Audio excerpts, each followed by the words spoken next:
Founder Talk for the Diversify exhibit is bringing together featured founders each week, so they can share more about their companies prior to the SF MoMA exhibit. Meet Roic co-founder Ashley Bernstein. So what Roic is building a new way to do chemistry that allows for on-site distributed production from abundant materials that eliminate a lot of emissions as well as risk from supply chains, which is obviously prevalent right now. So we're focused on the fixed nitrogen market, fixed nitrogen goes into fertilizers, aerospace propellant, semiconductor manufacturing. It goes into basically like almost all, like so many different goods and services. And it's made at these massive centralized facilities. And right now, there's technically a pause in the war in Iran right now, but it's still like the entire supply chain has just been rocked for the past couple of weeks.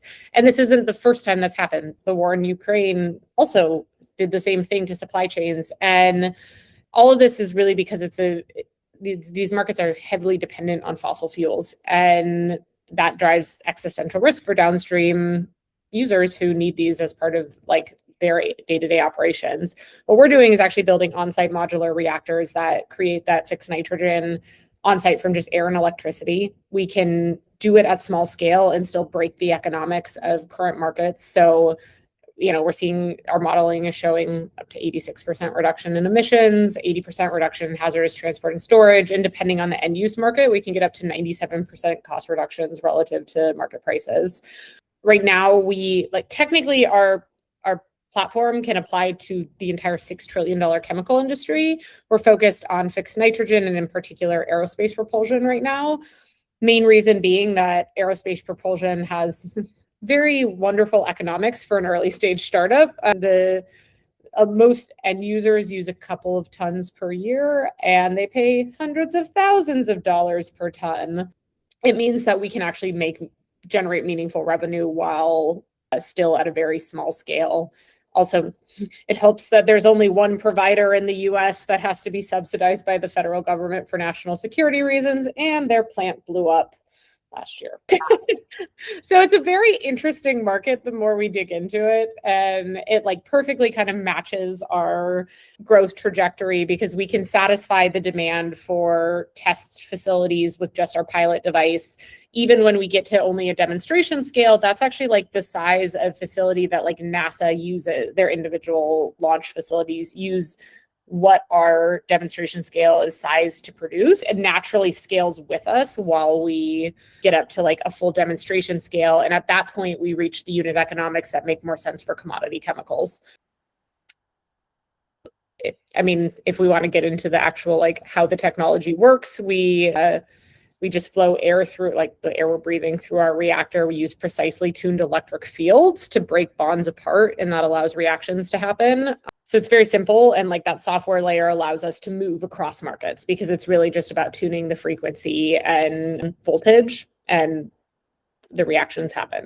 It's exciting. We're early. Again, we're building our prototype now. Expect to have our pilot unit done by the end of this year, but we're pretty excited. I don't know. That's amazing. Oh, congratulations. And you're in an accelerator right now in Chicago. Which accelerator was that? M-Hub. So it's actually funny because the accelerator was originally focused on water, and Broek at one stage, the reactor itself, the core is made out of nanofibers, and we were originally using those nanofibers to do selective water treatment.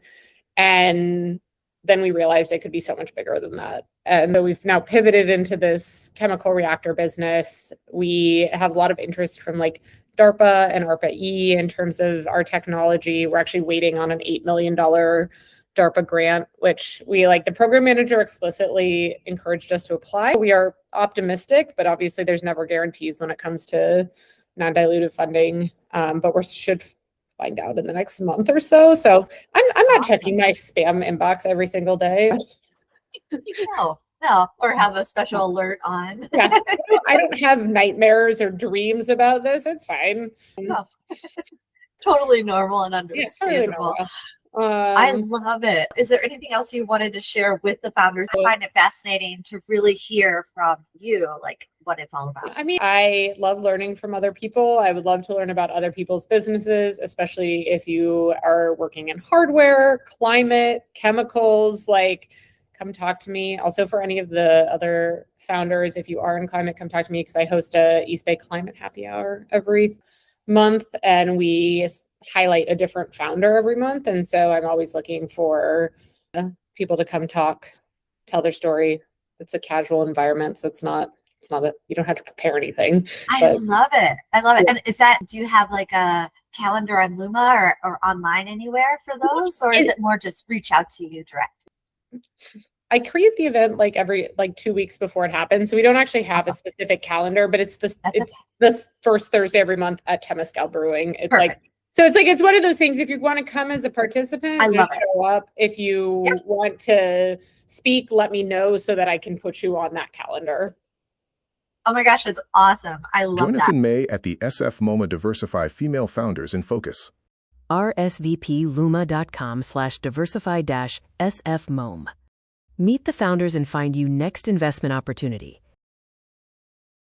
See you there.